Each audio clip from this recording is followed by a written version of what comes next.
Hello, my love. This week's topic is conflict, by which I mean a conflict between two people, meaning two people in a romantic relationship, parent and child, someone and their boss. And this episode was set to go live this week, long before Russia invaded Ukraine. So I just wanted to acknowledge that conflict and that I am talking about a wholly different type of conflict here. Okay, that's it. I hope you enjoy the show and have a beautiful day. This is Feminist Wellness, and I'm your host, nurse practitioner, functional medicine expert, and life coach, Victoria Albina. I'll show you how to get unstuck, drop the anxiety, perfectionism, and codependency so you can live from your beautiful heart. Welcome, my love. Let's get started. Hello, hello, my love. I hope this finds you doing so well. Oh my goodness. I am just so enamored of the sunshine up here on occupied Muncie Lenape territory in the Hudson Valley of New York. It's so glorious. So it's like 40 degrees out, which feels warm these days compared to earlier in this winter. And the sun has been so glorious. The front of my house doesn't have any trees blocking it. And so I get this direct, intense, all afternoon sun, which is going to feel a little different in July and August. Like, let's be clear. But for now, when the air outside will bite your face, it is so delicious to sit right there in that beautiful kitchen seating area and to drink all that sunshine in. It was 92 degrees in my kitchen today, 30 something outside, right? It's pretty spectacular. And you know, this little South American beach baby Leo sun worshiper was all about it. I do want to, of course, give a shout out to my friend Leah, who's my unofficial dermatologist, in that she works in advertising. She's not actually a dermatologist, but she knows the most about skin of like anyone I know. And she's got me to start wearing sunscreen indoors every day. And I'm so grateful because, you know, it's important to take care of your skin. It feels like some like really nice self-love. So I guess this episode is a shout out to sunscreen. Just kidding, but maybe. Anyway, this episode is not about sunscreen. It's about conflict and our codependent thinking.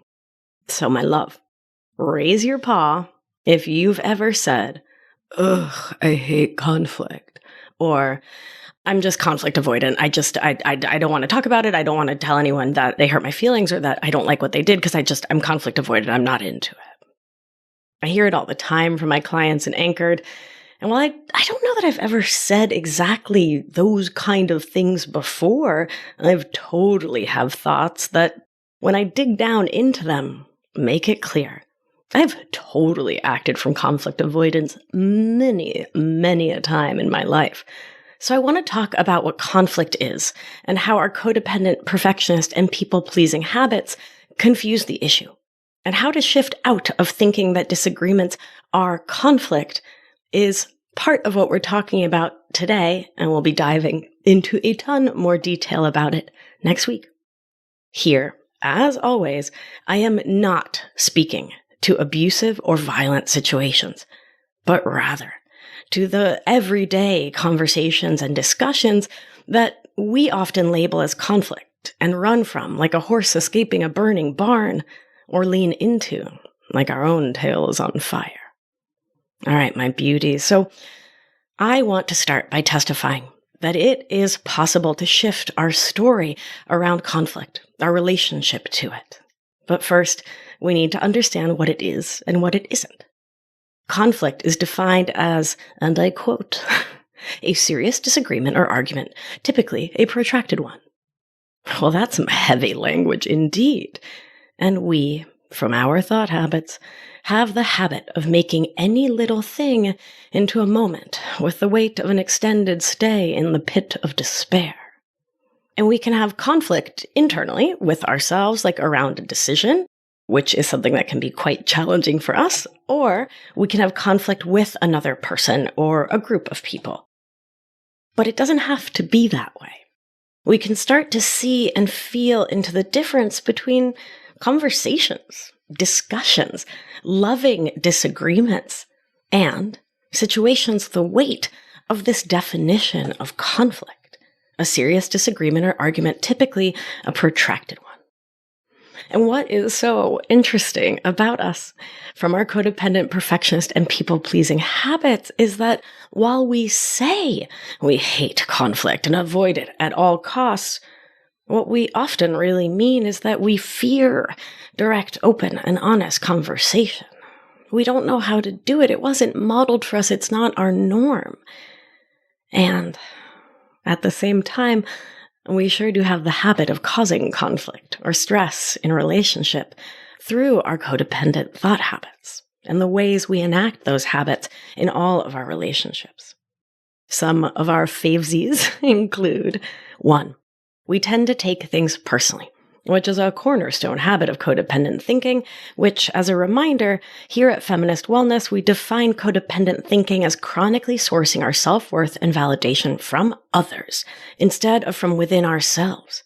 So we believe that we need everyone in the world to like us, to approve of us, to think we're awesome and amazing, or at the least, maybe kinda worthy of the air we breathe. And if they don't, it's really challenging for us to believe it ourselves. From that place, it makes sense that we would take things personally because it feels scary not to. We might miss recognizing that someone doesn't like us, which is something we think is both a problem and something we need to personally solve for. When we sense that someone likes us, we step, we hop, we jump into hyperdrive to fix it by fawning, appeasing, shape-shifting, chameleoning, so that we can make sure that we come across as the person we think they want us to be, the pleasing person who people pleased. And because we take things personally, we are so quick to get offended, to get upset, to get annoyed, to take things personally that just might be like someone doesn't like the dinner you cooked, and all of a sudden you're like, you don't like the dinner I cooked. Okay, when's the last time you cooked dinner around here, right? When's the last time you went to the grocery store? And it all comes exploding outward. 2. Having little to no sense of internal or intrapersonal boundaries leads us to do things like tasks for others when we don't actually want to or have the time or energy to. And that leaves us feeling resentful because we then tell the story that it's the other person's fault that we said yes. We were just trying to make them happy after all. How altruistic of us, wouldn't you say? But in fact, we're being controlling and manipulative without even realizing it. And if they're not over the moon thrilled about us doing the things for them that they didn't ask us to do and probably likely didn't even want done or don't care about having done, whew, wow. Claws out central. I mean, like, rawr, big time. It's like a full-on showdown at the I'm so resentful because you don't value me saloon. Seriously, though, right?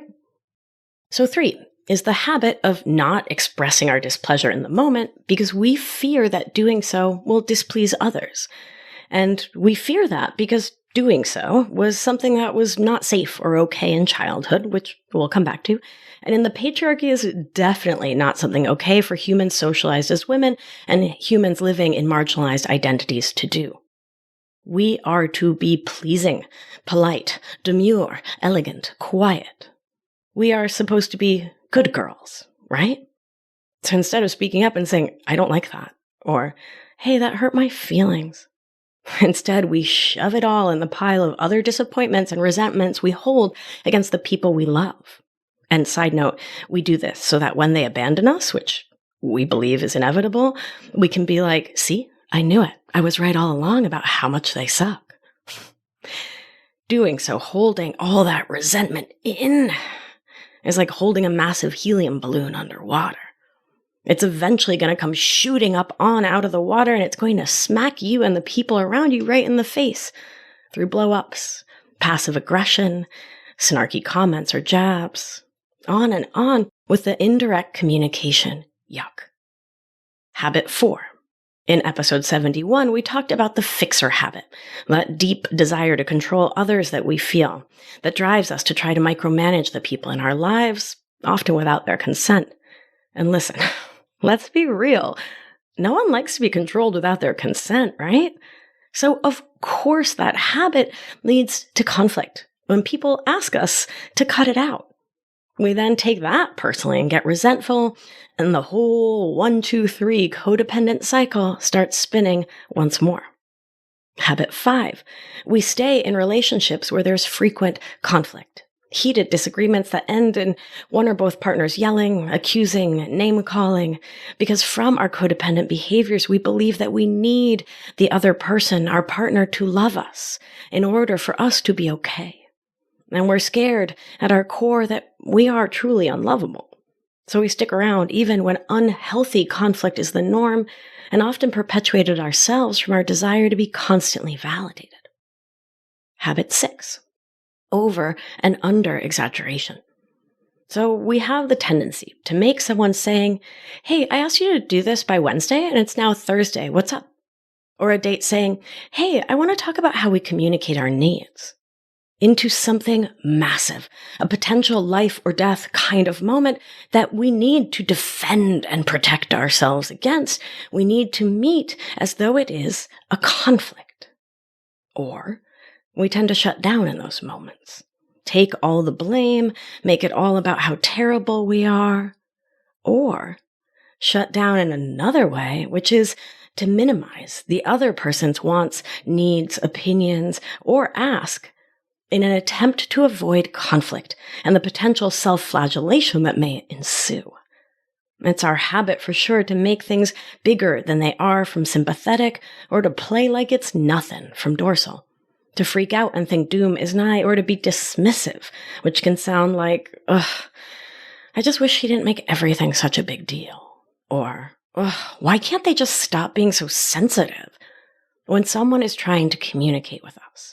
And we do this, again, in an attempt to avoid conflict, often at a very high cost to our relationships with ourselves and others, and to our own mental and physical wellness as our bodies get flooded with all sorts of stress hormones.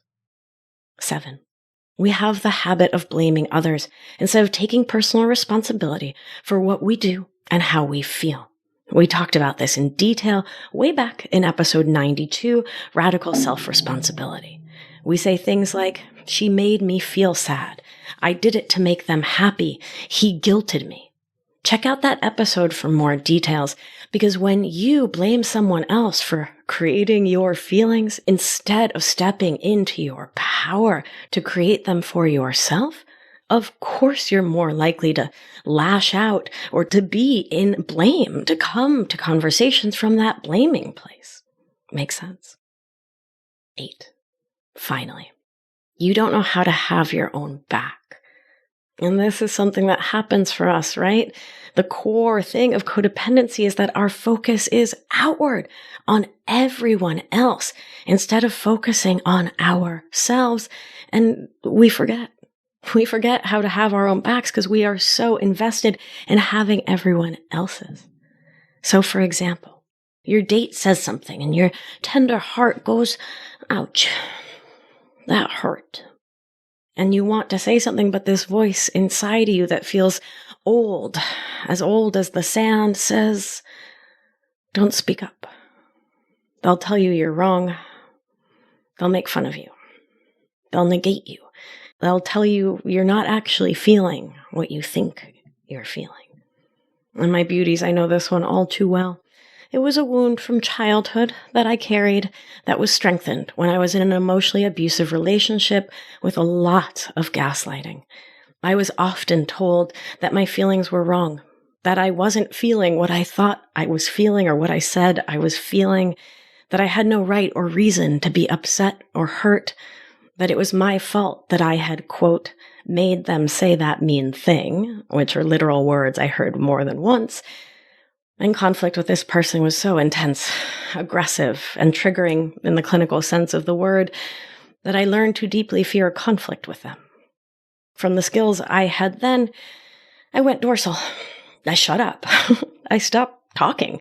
I did the old go along to get along, which was the safer choice then, instead of leaving, which I didn't have the capacity to do. In the moment, I didn't have the capacity to do it until I eventually did, which I learned through thought work, through somatic practices, through reconnecting with myself, mind, body, and spirit. I remembered how to have my own back in the face of a bully who had no interest in hearing or seeing me. And that was a process, let me tell you what, a whole friggin' journey for sure. So when you hear me say things like we don't know how to have our own back, that's not an attack. It's just acknowledging what is in this moment, which is something that I know you can move through and get to the other side of. So, while I could go on, could probably add another 10 things to this list, I think that's just about enough for today, and it's time for a self-compassion break. So, today's self-compassion break is brought to you by Of Course You Did. In episode 113, we talked about the useful tool of course they did. And today I want to say, of course you act this way. Of course you avoid conflict. Or of course you lean into conflict and make it mean the whole world is collapsing for all the reasons we just talked about. So, for example, if you tell someone that you don't like how they spoke to you, well, then you're running the risk that they won't like you. And that can really feel like a serious problem if your mindset is all about that perfectionist, codependent people-pleasing. You walk around with all this worry and fear about what others think of you, which, when activated, can send you right into sympathetic, fight or flight, or into dorsal shutdown, which is that freeze part, that disconnection, depression. I don't want to connect with humans. I want to be at the back of the cave. And you go to there, your nervous system goes to there because you think it's not safe to not be liked, which makes sense to the lizard brain, the limbic system, the place where these kinds of fears live. And for more on the old limbic system, check out episode 153, Inner Child Science. Ugh, it's such a nerd fest. And I say this because I want to remind you to be gentle, kind, and loving with you, okay? You're just a mammal, my beauty, mammaling along and doing your best with the skills you have in this little minute, okay? And you're gaining more skills right now by listening to Feminist Wellness, so please give yourself the grace, okay? My little perfect tender ravioli. So, let's talk about root cause, like proper little functional medicine nerds. Well, many of us avoid conflict because of hypervigilance, which means your nervous system is always on high alert for threats to your sense of self and thus your safety. If we didn't feel safe either emotionally or physically growing up, we didn't see healthy conflict in our families, didn't see adults respectfully discussing an issue and coming back into love after a misunderstanding, we don't have a roadmap for that. We don't have the language or script for that. We don't quite know how that one goes. And most of us handle conflict the way we saw it handled at home, the way we learned to as kids, until we step out of emotional childhood and into emotional adulthood, which we talked about in episode 23 and 24, and until we learn so much more about our perfect nervous systems and how to care for them. For so many of us, the blueprint for relationships we saw growing up was not the most mature or healthy one. It was either the stiff upper lip, everything is fine, we don't talk about Bruno kind of thing, or maybe you saw what the authors and relationship researchers Dr. Julie and John Gottman call the 4 horsemen of the relationship apocalypse: stonewalling, contempt, criticism, and defensiveness. And if those were the norm in your household, well, then it leads to this low-grade anxiety in the home where our nervous system and sense of self are developing.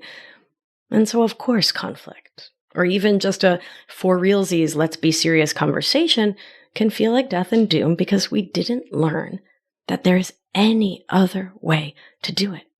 We believe that the everything going to hell in a handbasket way is the only way.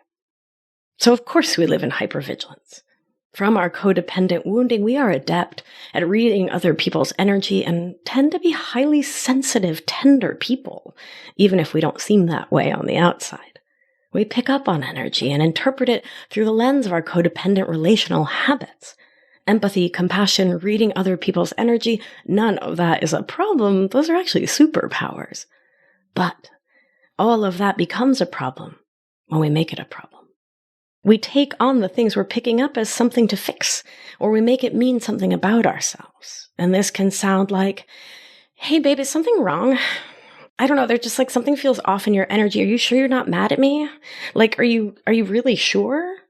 When your partner's just like sitting quietly at the table, sipping their coffee, which can create conflict when sure, the other person may be grumped, but they may be consciously taking a beat to work through it, to breathe through it, to sort it for themselves. They may just know in their heart that it'll pass if they just...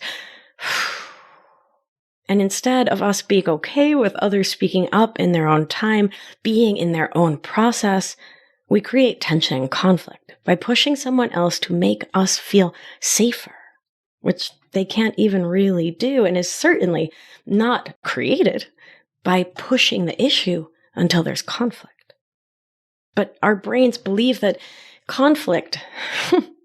This is a funny one. It kind of just hit me as I was saying that. So when there's unknown, our brains are like, whoa, that's like 10 out of 10 scary. But if there's a conflict, if someone's like, yeah, I'm mad at you, then that may be scary in its own way, but it's less scary than not knowing. Brains. I want to also say this so clearly.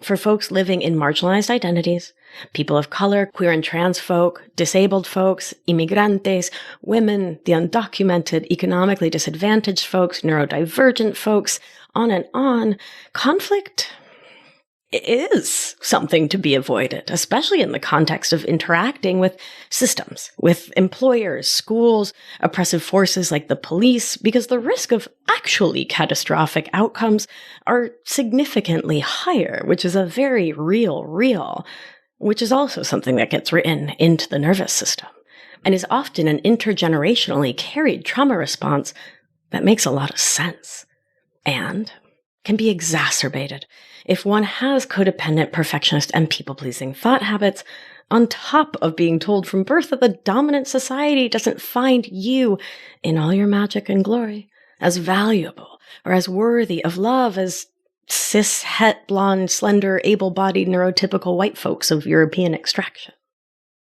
So, how do our I'm not worthy of love thought patterns make conflict avoidance worse? Well, if you have a habit of people-pleasing, seeking approval externally, or perfectionism, lots of things can feel like conflict that aren't, or don't even need to be.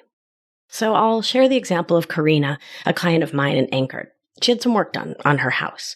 When the folks that she hired did what she called a half-assed job, she approached the situation as if there were already a conflict because she was anticipating a fight, disappointment, being disrespected by the contractors. Ready for a conflict snowball? From there, she then created internal conflict around paying them and spent hours ruminating about what she would say, how they would respond, how she would respond in turn. She played the whole scenario out in like 1,000 ways. She then spent hours crafting a carefully worded email to try to avoid conflict while also worrying about and future forecasting all sorts of conflicts yet to come. And then she made it about her integrity, asking me in coaching if it would be unethical if she decided not to pay them for not doing the job they said they would do. She also wondered if maybe she was being too demanding and wanting them to actually finish the job they said they would do the way they both agreed it would be done. Was she being a bother, she wondered? Would they think she was a nag or a bitch or terrible? Would they be rude to her when they came back? And then there's conflict energy that spreads out into the rest of her life as she complains to her friends, her partner, anyone who would listen, and spent all of this time self-coaching on this over and over. Karina was expending all this time and energy on a quote-unquote conflict, which is what she reported it as, that hadn't even happened yet. And through the coaching process, we dug in and found fears of abandonment under it all, that the workers wouldn't make it right and she would be left alone with all this mess, which is a fear her inner children often carried. And that fear of abandonment, which is a very much human and mammalian fear, led Karina to take this whole situation quite personally. She and we make it all about us, while simultaneously fixating on the other person and what we fear they will think and feel about us. Because we feel so unsure in our sense of self and safety, we project that onto the need for others to like us. We create conflict in subtle ways, if not directly. Some people with codependent habits are so used to feeling constantly attacked that they tend to strike first and walk around the world with their claws out all the time. Others will create more subtle conflict from that same energy of fear and insecurity, like a chihuahua at a dog park. You feel small energetically, so you attempt to look fierce and give off that "don't fuck with me" energy, which can look like lashing out first because, well, for some of us, our nervous systems are most cozy when we're in conflict because that's what they know. And either way your nervous system tends to go, claws out or barking like the chihuahua, shutting down, when conflict is coded in your nervous system as an event with a high risk of death potential, you better believe your nervous system, your body, your soma will react because it's supposed to. It's doing its job. The way it has learned is the way to do its job. So once again, compassion and love. All right, my darlings? Compassion, gentleness, love, and a dedication to changing our habits.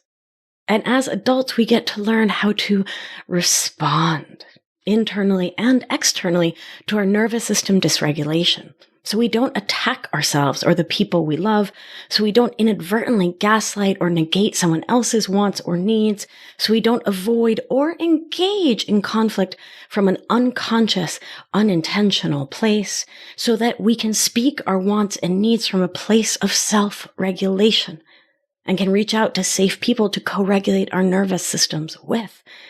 And so we can learn how to have our own backs instead of taking things personally, which is when we make other people's thoughts, feels, and actions about our core value and worth.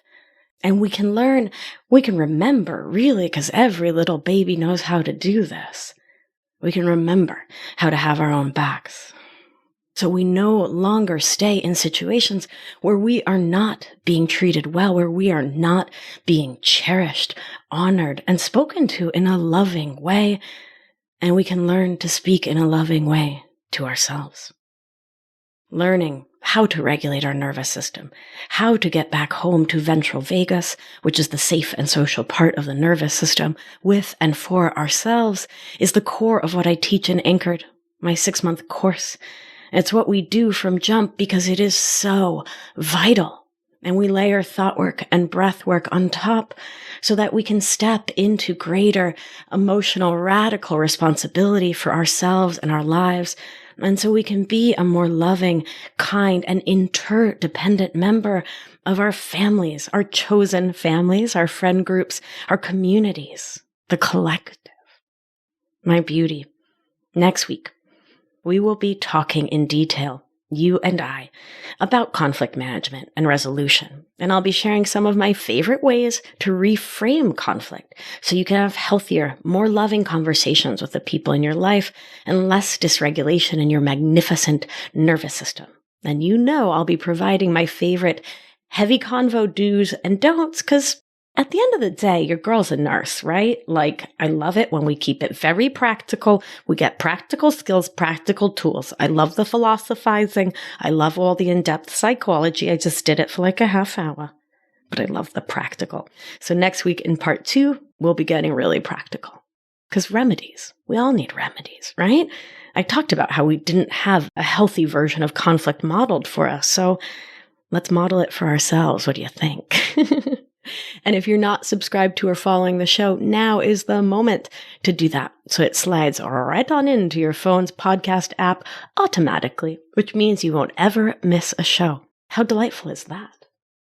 And if you want to hear more about the interplay of codependent thought habits and the nervous system and somatic practices, you are going to want to join me for a free webinar on Tuesday, March 15th at 7 p.m. Eastern Standard Time. And you can register for that right on my website, victoriaalbina.com/codependency somatics webinar. That's a lot of words, but they're the important words here, right? Codependency somatics webinar. And if you need to see that in writing or click it, you can head over to victoriaalbina.com/160, because this is episode 160. So it'll be right there in the show notes for you. Sign on up. It's free. Tuesday, March 15th, 7 p.m. Eastern Standard Time.